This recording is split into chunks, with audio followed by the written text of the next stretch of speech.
Hello बच्चों, स्वागत है आपका मेरे चैनल पेटल्स प्ले 101 पे।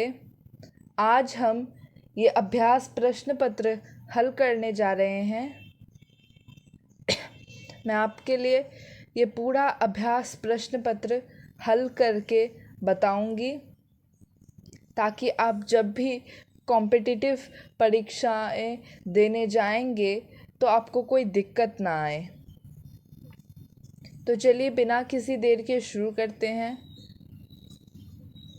देखिए, ये जो प्रश्न पत्र का नमूना है यहाँ पे, ज़रूरी नहीं कि इसमें से ही प्रश्न आए या ऐसा ही पूरा पैटर्न ऐसा ही हो, परंतु आपको थोड़ी प्रैक्टिस हो जाएगी, अभ्यास हो जाएगा।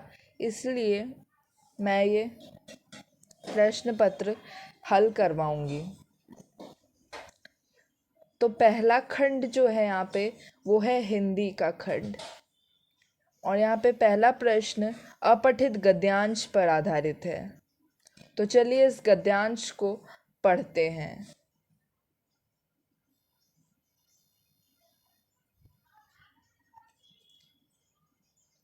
आशा साहस तथा जीवन है और निराशा कायरता तथा मृत्यु है। जीवन में उत्साह होगा तो आशा बनी रहेगी। उत्साह के सामने निराशा का अंधकार दूर हो जाता है। कर्म भावना मनुष्य में उत्साह को जन्म देती है, जिससे सदा आशा का संचार होता रहता है। उत्साह मनुष्य को निरंतर आगे बढ़ने की राह दिखाता है, कार्य करने की क्षमता प्रदान करता है।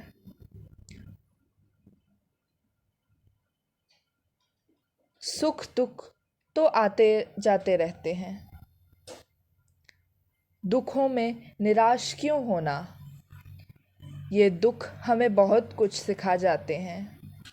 दुखों से निराश मत हो। गीता में लिखा है कि मनुष्य को केवल कर्म करना चाहिए, फल की चिंता नहीं करनी चाहिए। निराशावादी के लिए कोई भी कार्य संभव नहीं है, जबकि आशावादी के लिए कोई भी कार्य असंभव नहीं है। आप जो चाहते हैं आशा से मिलेगा, इसलिए आशा की उमंगों के सहारे संघर्ष में जुट जाओ।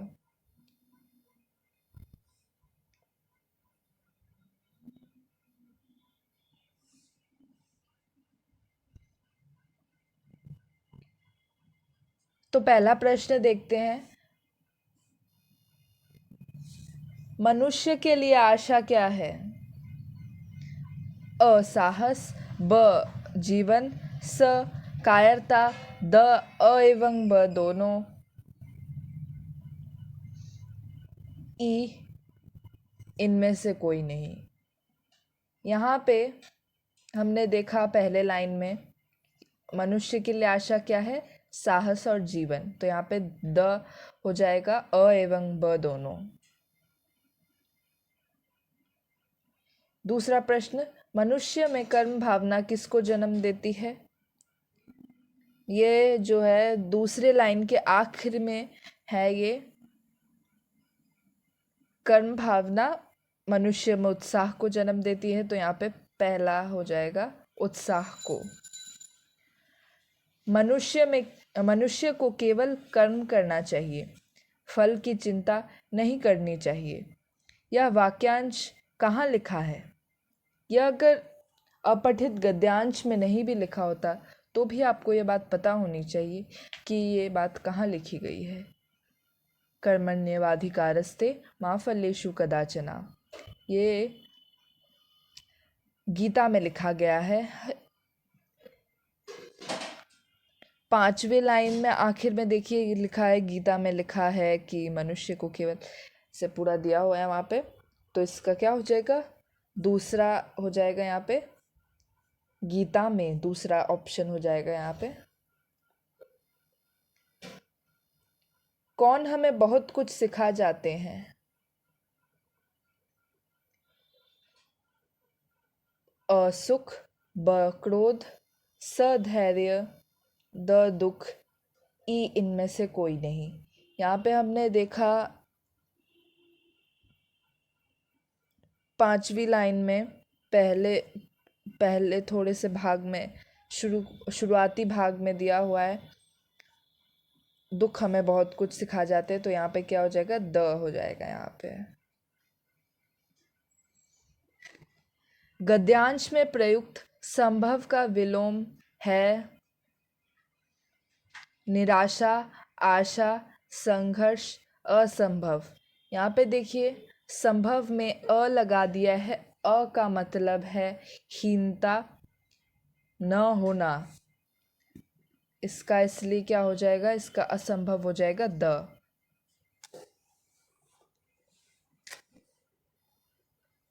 सच्चा मित्र वही है जो रिक्त स्थान दिया हुआ है डैश में साथ देता है। रिक्त स्थान में कौन सा शब्द आएगा, सुख, खुशी, जीवन, मुसीबत। देखिए सच्चा मित्र, देखिए मित्र सुख में हर मित्र साथ देता है, खुशी में एक ही बात है वो खुशी सुख, जीवन में मित्र साथ देता है, पर सच्चा मित्र जो होता है वो मुसीबत में साथ देता है। तो यहाँ पे क्या हो जाएगा, मुसीबत हो जाएगा यहाँ पे। अगला देखते हैं 7वां। जो अन्न उगाता है वाक्यांश के लिए एक शब्द है। देखिए अन्न उगाने वाला क्या होता है, किसान, तो यहाँ पे हो जाएगा किसान। चक्र शब्द में र का कौन सा प्रयोग है, यहाँ पे आप देख सकते हैं, 1 मिनट में दिखाती हूँ आपको। चक, यहाँ पे चक अगर हम लिखते हैं तो ये क ऐसे होता है चक, और क के यहाँ पे ऐसा र बना हुआ है एक, है ना, र की मात्रा यहाँ पे आ रही है। तो यहाँ पे जो पहला वाला दिया हुआ है वो तो नहीं है, क्योंकि फिर ऐसे हो जाता, जो कि नहीं है। और दूसरा जो दिया है उसमें ये दिया हुआ है, और तीसरा जो है वो डी की मात्रा है तो नहीं होगा। चौथा जो है वो र की रेफ है जो ऊपर लगती है ऐसे, वो भी नहीं होगा यहाँ पे। तो यहाँ पे क्या हो जाएगा, दूसरा हो जाएगा यहाँ पे, दूसरा ऑप्शन। आगे देखते हैं। जमराज की शुद्ध वर्तनी है, यहाँ पे ज गलत लिखा हुआ है, यहाँ पे ज नहीं होता, जमराज कुछ नहीं होता, यहाँ पे होता है यमराज। तो यहाँ पे चौथा ऑप्शन हो जाएगा यहाँ पे यमराज। वर्तनी संबंधी अशुद्धियाँ आपको खुद ही ये करना है, क्योंकि इसमें कुछ पढ़ाने लायक है नहीं, ये खुद ही आपको बार बार पढ़ने से आएगा। ये शब्दों को ज़्यादा से ज़्यादा पढ़िए, ज़्यादा से ज़्यादा किताबें पढ़ेंगे अगर आप, तो आपको आ जाएगा। 10वां प्रश्न। अनुनासिक इस चिन्ह को डैश भी कहते हैं, चांद, आधा चांद, पूर्ण चांद, चंद्र बिंदु।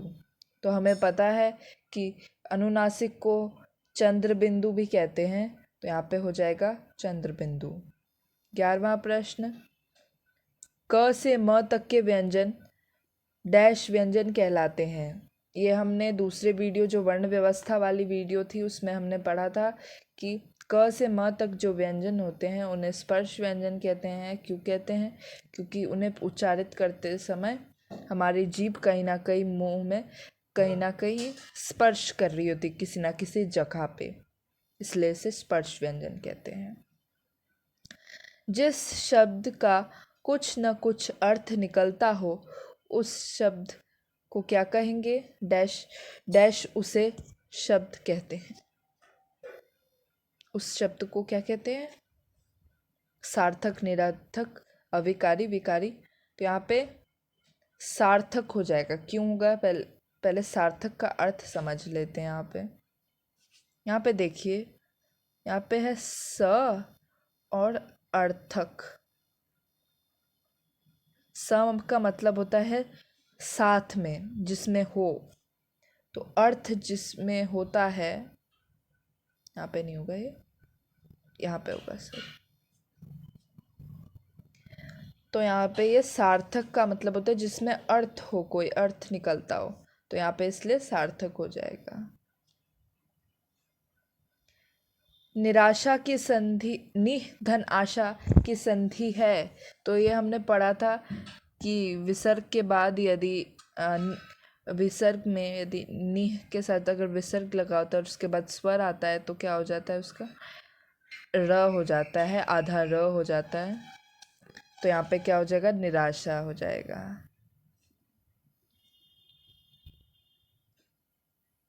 तो यहाँ पे दूसरा ऑप्शन है निराशा।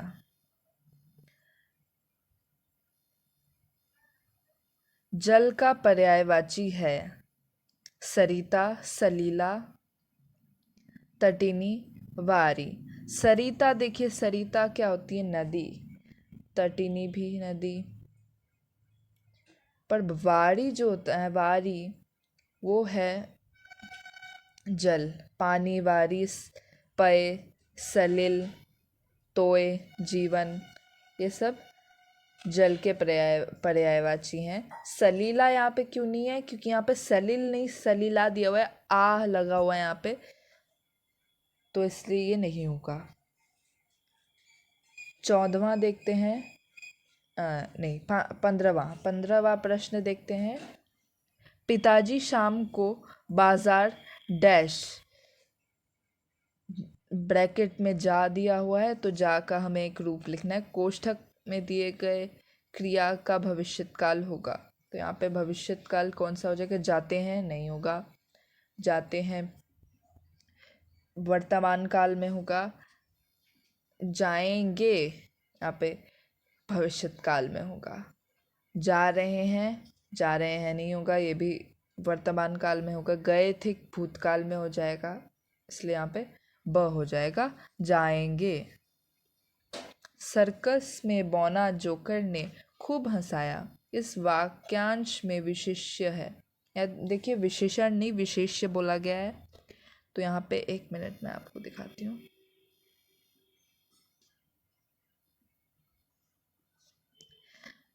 यहाँ पे देखिए बौना जोकर, तो जोकर कैसा है, बौना। यहाँ पे विशेषता बताई जा रही है जोकर की बौना शब्द से, तो यहाँ पे विशेषता जिसकी बताई जाती है वो विशेष्य होता है, तो यहाँ पे क्या हो जाएगा, जोकर यहाँ पे हो जाएगा विशेष्य। यहाँ पे स जोकर, तीसरा ऑप्शन स जोकर। 17वां प्रश्न, अंधेरे घर का उजाला इस मुहावरे का सही अर्थ है। यहाँ पे देखिए अंधेरे घर का उजाला, अंधेरे घर में एक उजाला, एक कुल दीपक है ना, तो ये क्या बता रहा है यहाँ पे, ये बता रहा है बहुत मूर्ख व्यक्ति तो नहीं होगा, कपटपूर्ण व्यवहार नहीं होगा, यहाँ पे कुछ अच्छा बताया जा रहा है, हमें पता है। दोहरा लाभ नहीं होगा, दोहरा लाभ किस में होता है, आम के आम गुठलियों के दाम होता है दोहरा लाभ। इकलौता पुत्र होगा इसका, क्योंकि यहाँ पे अंधेरे घर का उजाला, यहाँ पे कुल दीपक की बात की जा रही है, यहाँ पे कि वंश जो है, इकलौता पुत्र जो है उसकी बात की जा रही है यहाँ पे। तो चौथा ऑप्शन इकलौता पुत्र। 18वां प्रश्न, मेरे पाँव में डैश चुभ गया है। रिक्त स्थान में उचित सर्वनाम है कौन, किसने, क्या, कुछ। यहाँ पे क्या हो जाएगा, यहाँ पे तीसरा। अब आप में से कुछ लोग कहेंगे कि कुछ क्यों नहीं हो सकता है यहाँ पे, क्योंकि यहाँ पे प्रश्नवाचक चिन्ह है यहाँ पे, जिसके कारण ये क्या हो जाएगा, यहाँ पे ये हो जाएगा क्या। कौन नहीं होगा, क्योंकि कोई व्यक्ति नहीं चुभ सकता कभी। मेरे पाँव में किसने चुभ गया है, ये भी गलत है, तो इसलिए तीसरा हो जाएगा। समय डैश है क्योंकि बीता समय लौट कर नहीं आता। समय बहुमूल्य है, समय महंगा है, समय अच्छा है, समय खराब है। तो यहाँ पे हो जाएगा समय बहुमूल्य है।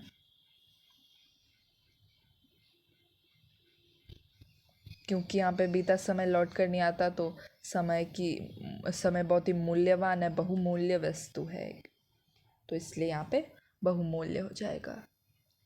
कंगाली में आटा गीला, इस लोकोक्ति का अर्थ है वस्तु कम चाहने वाले अधिक, मुसीबत में और मुसीबत आना, परिश्रम अधिक फल कम, अपनी खींच निकालना। यहाँ पे हो जाएगा मुसीबत में और मुसीबत आना। कंगाली यानी निर्धनता, उसमें भी आटा गीला अगर हो जाता है खाने वाला आटा, तो यहाँ पे मुसीबत पे एक और मुसीबत आ गई, इसलिए यहाँ पे हो जाएगा दूसरा ऑप्शन।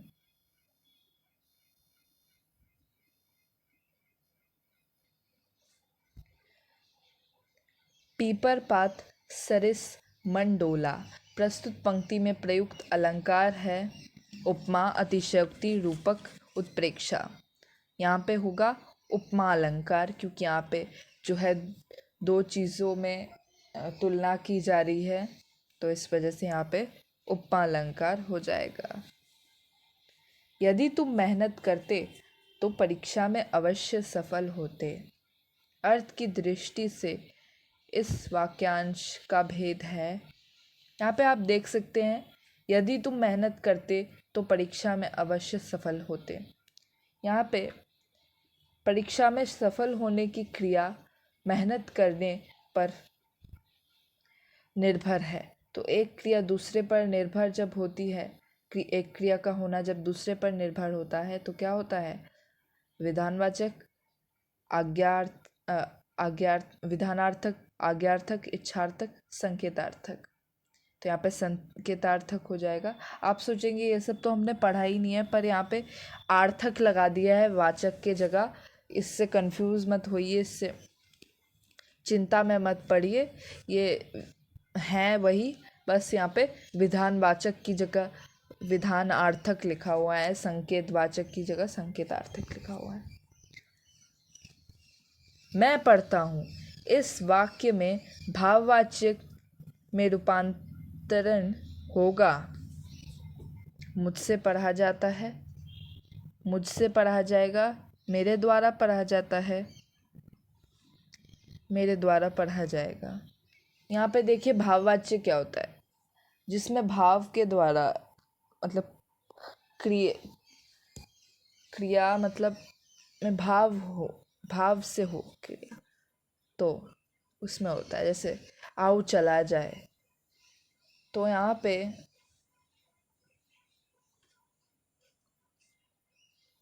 भाव प्रधान हो जाता है, तो इसलिए यहाँ पे पहला हो जाएगा मुझसे पढ़ा जाता है। मेरे द्वारा पढ़ा जाता है नहीं होगा, क्योंकि ये फिर कर्मवाच्य हो जाएगा, इस वजह से। वाक्य में प्रयुक्त कर्ता डैश कहलाता है?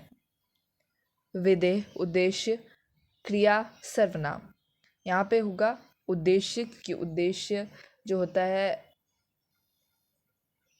कर्ता और उद्देश्य लगभग हर बार एक ही होते हैं, तो इसलिए यहाँ पे दूसरा ऑप्शन उद्देश्य हो जाएगा। मुझे रसगुल्ला ही खाना है, वाक्य में प्रयुक्त निपात है। देखिए यहाँ पे निपात क्या होता है? वाक्य पर जोर डालने के लिए जिसका प्रयोग किया जाए। तो यहाँ पे अगर देखें मुझे रसगुल्ला खाना है, या नहीं, पहले हम मुझे निकालते हैं, तो यहाँ पे हो जाएगा रसगुल्ला ही खाना है। तो यहाँ पे अर्थ बदल गया। यहाँ पे ये नहीं पता किसे रसगुल्ला ही खाना है। रसगुल्ला अगर हटा दे तो मुझे ही खाना है, तो यहाँ पे भी हमें पता नहीं क्या खाना है, तो यहाँ पे वाक्य थोड़ा बदल गया। मुझे रसगुल्ला खाना है, तो यहाँ पे वाक्य में कोई बदलाव नहीं आया, कोई इसमें हमें अर्थ इसका अधूरा नहीं है बिना ही के। तो ही यहाँ पे सिर्फ जोर डालने के लिए प्रयुक्त है, तो इसलिए यहाँ पे ये क्या हो जाएगा, ही हो जाएगा यहाँ पे प्रयुक्त निपात।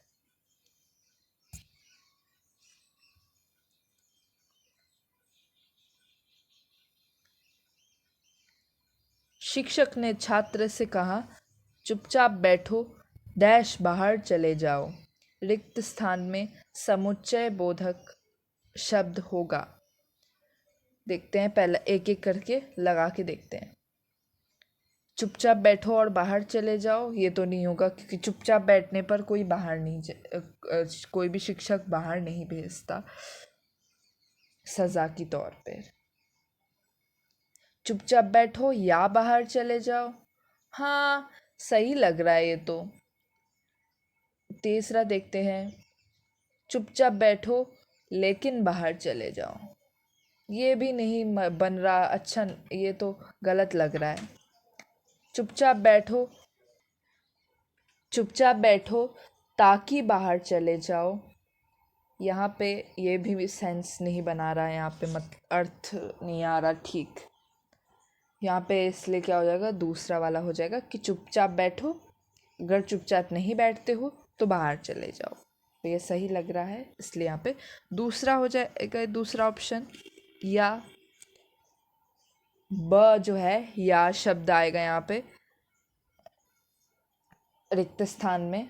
ब ऑप्शन जो है उसका, इसका उत्तर ब ऑप्शन है। शायद आज हम मंदिर जाएं, वाक्य में प्रयुक्त काल है संभाव्य विशेष भविष्यत, सामान्य भविष्यत, संदिग्ध वर्तमान, संदिग्ध भूत। यहाँ पे होगा संभाव्य भविष्यत, क्योंकि यहाँ पे भविष्यत काल है और यहाँ पे संभावना है, तो इसलिए यहाँ पे संभाव्य भविष्यत हो जाएगा। आज देश के अधिकतर बच्चे फास्ट फूड खाने से अस्थमा के शिकार हो रहे हैं। रेखांकित शब्द विशेषण की कौन सी अवस्था है? अधिकतर यहाँ पे रेखांकित है, तो अधिकतर यहाँ पे तर लगा हुआ है, इसलिए ये उत्तरावस्था हो जाएगा, है ना, उत्तरावस्था हो जाएगा यहाँ पे। आगे देखते हैं।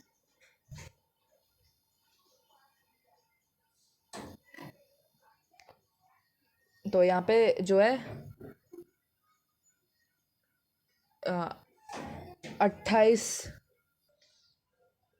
28वें प्रश्न का उत्तर होगा उत्तरावस्था। आपका बगीचा बहुत सुंदर है, वाक्यांश में प्रयुक्त शब्द आपका सर्वनाम का कौन सा भेद है? यहाँ पे आपका जो है सुनने वाले के लिए प्रयुक्त है, प्रयुक्त किया गया है यहाँ पे, तो इसलिए क्या हो जाएगा, पुरुषवाचक सर्वनाम। तो यहाँ पे चौथा ऑप्शन हो जाएगा पुरुषवाचक। बोर्ड की परीक्षा मार्च में होती है, रेखांकित परसर्ग किस कारक का है? परसर्ग यानी कारक चिन्ह। अधिकरण, संबोधन, अपादान, कर्म। यहाँ पे होगा अधिकरण, क्योंकि हमने पढ़ा था अधिकरण में पर संबोधन है अरे, तो यहाँ पे अधिकरण हो जाएगा पहला ऑप्शन। ऐला प्रत्यय से बना शब्द है थैला, मैला, विशैला, छैला। देखिए यहाँ पे इसका पहला जो ऑप्शन है वो देखते हैं, थैला। यहाँ पे अगर हम ऐला हटा दे तो थ हलंत बचेगा सिर्फ, और थ हलंत कोई शब्द नहीं है जो उसमें प्रत्यय लगाया जाए। मैला में भी वही है। विशैला में देखिए, विशैला में अगर हम ऐला हटा दें तो यहाँ पे हो जाएगा विष, और विष एक शब्द है, इसलिए यहाँ पे क्या हो जाएगा, तीसरा ऑप्शन हो जाएगा ये। चौथा भी, छैला में भी ये ऐला अगर हटा दे तो छ हलंत कोई शब्द नहीं होता है, इसलिए चौथा भी नहीं होगा, तीसरा ऑप्शन यहाँ पे सही है। नीलगाय कौन सा समास है? यहाँ पे आप देख सकते हैं पहला जो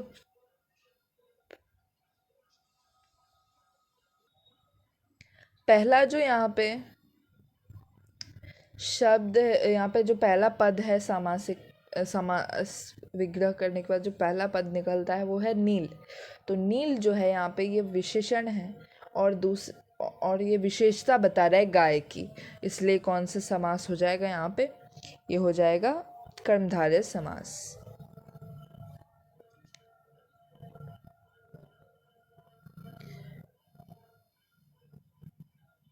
बुनना का भाववाचक संज्ञा है अ बुनाई, ब बुनकर, स बुनने वाला, द बुनावट।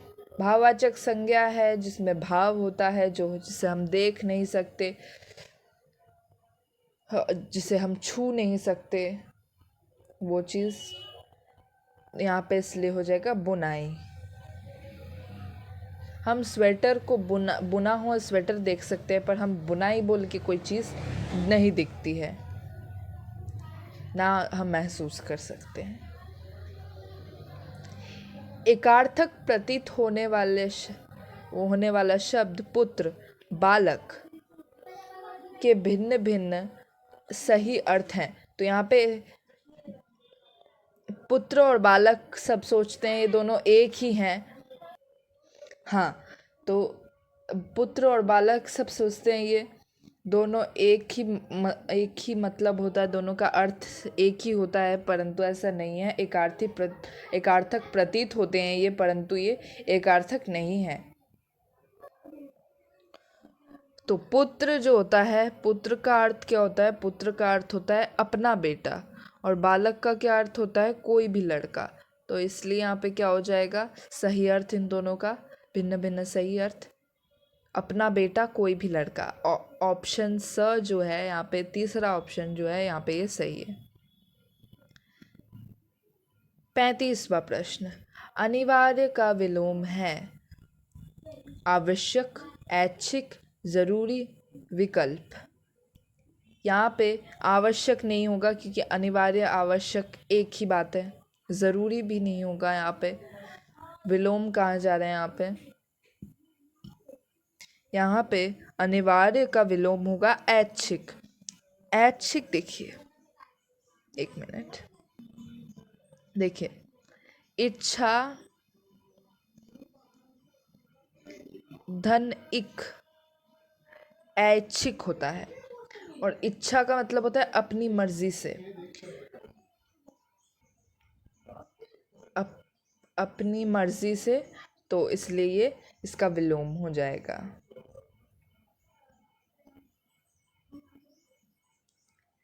तरक्की, प्रगति, विकास, ये शब्द निम्न में किसके पर्याय हैं? तरक्की, प्रगति, विकास। अनुचर नहीं, बुद्धि नहीं, मार्ग नहीं, उन्नति। हाँ, उन्नति के पर्याय हैं ये तीनों, तो यहाँ पे दूसरा ऑप्शन हो जाएगा। पाद का तद्भव रूप है पैर, चरण, पाँव, माथा। यहाँ पे हो जाएगा पैर।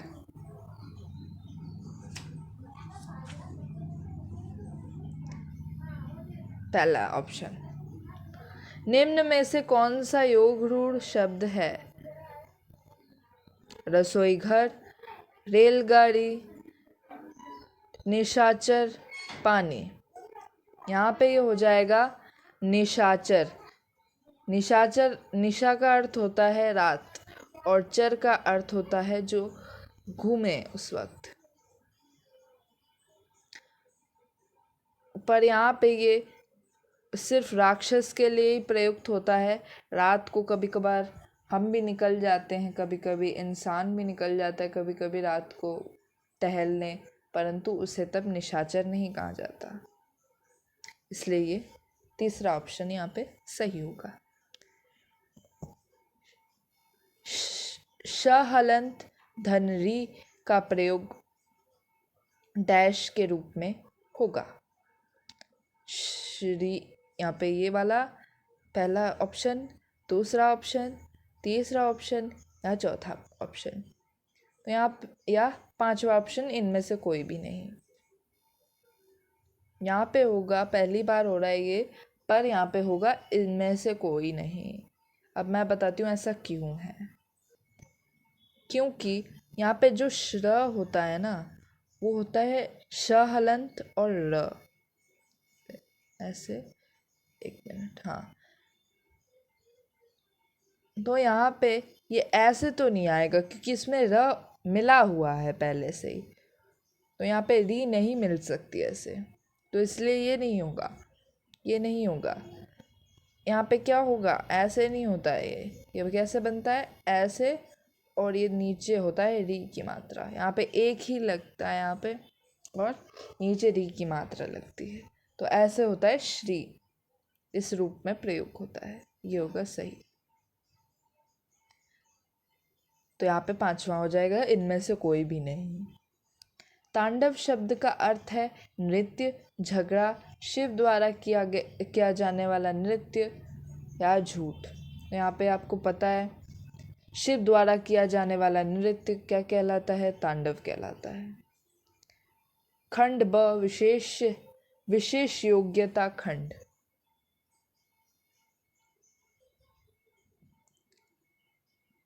यहाँ पे देखते हैं पहला प्रश्न क्या है। यहाँ पे इस खंड का पहला प्रश्न, निर्माण करने वाला, संहारक, विध्वंसकारी, आतंकवादी, निर्माता। यहाँ पे जो पहले तीन हैं, ये जो हैं निर्माण नहीं, ये जो विध्वंस करते हैं, डिस्ट्रक्शन जिसे हम अंग्रेजी में कहते हैं, वो करने वाले होते हैं ये। और निर्माता जो होता है वो होता है निर्माण करने वाला, तो इसलिए यहाँ पे चौथा हो जाएगा ऑप्शन।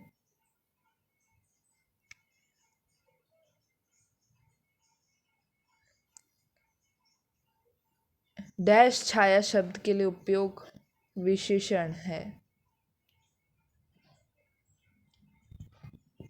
घनी छाया, शीतल छाया, घनघोर छाया, तेज छाया।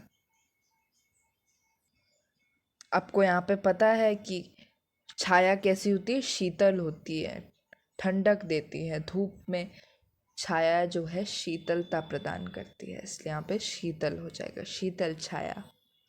संगीत के सुर होते हैं, आपको पता ही है संगीत के 7 सुर होते हैं, स, रे, ग, म, प, ध, नी, और सा जो है दोबारा आ जाता है यहाँ पे, तो 7 सुर होते हैं। निम्न में से किस शब्द में रेफ का प्रयोग हुआ है? वर्षा, हर्ष, क्रमशः, अ एवं ब दोनों। तो यहाँ पे आप देख सकते हैं अ एवं ब दोनों होगा, क्योंकि यहाँ पे रेफ का अर्थ क्या होता है मैं दिखाती हूँ आपको।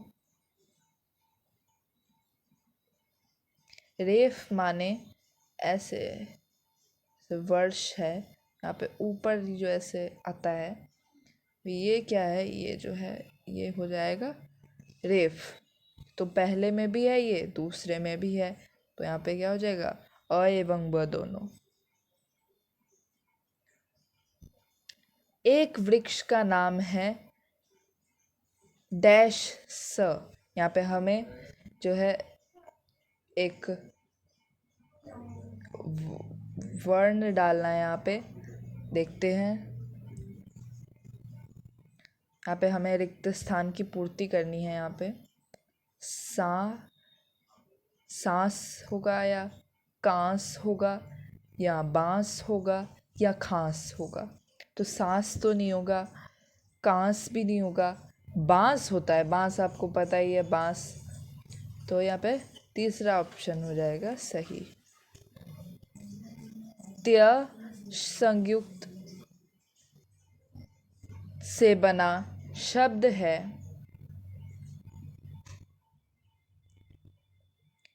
त्याग, सत्य, तैयार, अ एवं ब दोनों। यहाँ पे हो जाएगा अ एवं ब दोनों। स्पर्श व्यंजन की संख्या है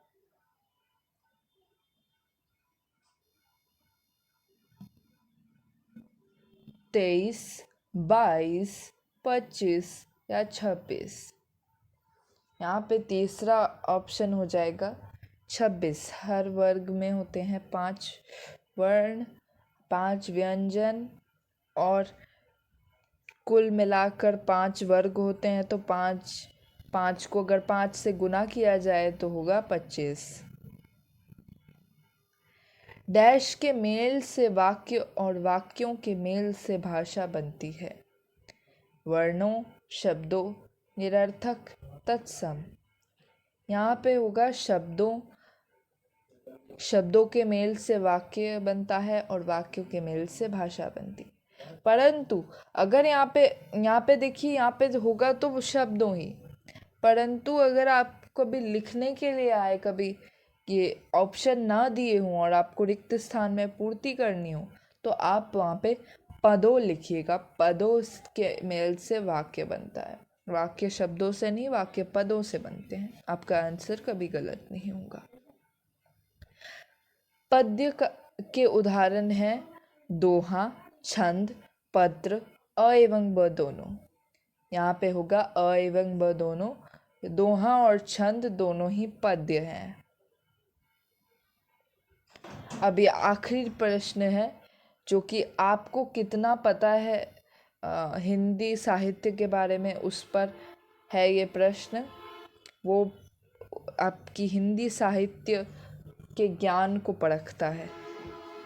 रामचरितमानस डैश की कृति है? तुलसीदास, कबीर, सूरदास, हरिवंश राय बच्चन। यहाँ पे आपको पता ही है, अगर नहीं पता है तो बता देती हूँ। रामचरितमानस लिखा गया है तुलसीदास जी के द्वारा। अच्छा, तो आपको क्या करना है यहाँ पे, आपको कबीर, सूरदास और हरिवंश राय बच्चन, इन तीनों की, चलिए हाँ तीनों के ही रख लीजिए, तीनों की कोई एक कृति बता दीजिए। कोई इन तीनों में जो जो लिखा है अभी तक, उनमें से कोई एक बता दीजिए। हरिवंश राय बच्चन जी की एक कृति, सूरदास जी की एक कृति और कबीर जी की एक कृति बता दीजिएगा।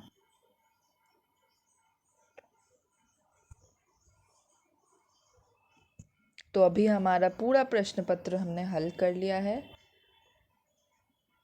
मैं देखूंगी यदि संभव हुआ तो लिंक डिस्क्रिप्शन में होगा इस प्रश्न पत्र को डाउनलोड करने का। आप चाहे तो उसे डाउनलोड कर पाएंगे अगर डिस्क्रिप्शन में दिया होगा तो। इस वीडियो को देखने के लिए आपका बहुत बहुत धन्यवाद। वीडियो को लाइक करिए, शेयर करिए अपने दोस्तों के साथ, ताकि वो भी इस प्रश्न पत्र को हल कर कर अपने अभ्यास को और पक्का कर सके। मेरे चैनल को सब्सक्राइब कर बेल आइकन दबा दीजिए ताकि आप मेरी एक भी वीडियो देखना न भूलें। आगे मैं और भी वीडियोस हिंदी व्याकरण और दूसरे विषयों पर बनाऊंगी, तो उन्हें देखिएगा ज़रूर। और ऐसा पता चला है कि जो 63% जो हैं हमारे व्यूअर्स, वो वीडियो को लाइक नहीं करते, चैनल को सब्सक्राइब नहीं करते। तो इसलिए चैनल को कृपया सब्सक्राइब कर दें। एक वीडियो बनाने में बहुत मेहनत लगती है, इसलिए कृपया मेरे वीडियो, अगर आपको पसंद आए वीडियो, तो मेरे चैनल को सब्सक्राइब कर लें। आप चाहें तो कमेंट सेक्शन में अपने डाउट्स पूछ सकते हैं और आप ये भी लिख सकते हैं कि आपको वीडियो कैसा लगा। आप चाहें तो आप इस अभ्यास प्रश्न पत्र को खुद हल कर कर अलग से मुझे बता सकते हैं कि आपके कितने अंक आए। मैं आपसे मिलूँगी अगले वीडियो में एक नए विषय के साथ। तब तक के लिए बाय बाय।